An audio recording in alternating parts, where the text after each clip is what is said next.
దేవుని నామంన అందరికీ వందనాలు తెలియజేస్తున్నాను.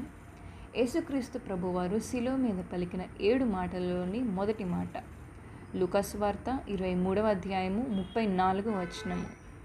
తండ్రి, వీరేమి చేయుచున్నారో వీరెరుగరు కనుక వీరిని క్షమించమని చెప్పాను.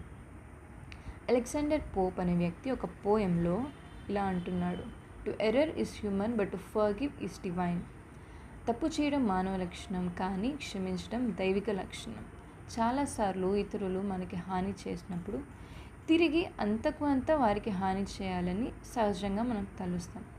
కానీ తనకు ద్రోహం చేసిన వారిని, తనని అవమానించిన వారిని, తనకి హాని చేసిన వారిని, బుద్ధిపూర్వకంగా తన చావుని కోరుకున్న వారిని క్షమించమని దేవుడు కోరుకొనుట, ఇది మానవ స్థాయిలో కాక దైవిక స్థాయిలో దేవుడు వేడుకుంటున్నాడు.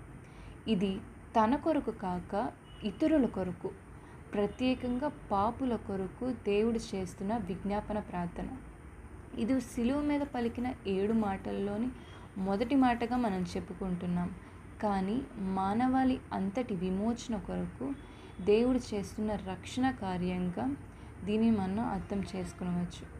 యేసుక్రీస్తు ప్రభువు నందు మానవుల అందరి పట్ల దేవుడు కల్పించిన ఈ క్షమాగుణం మనమందరం ఆయనను మాదిరిగా ఎంచి అనుసరించాలి. Thank you.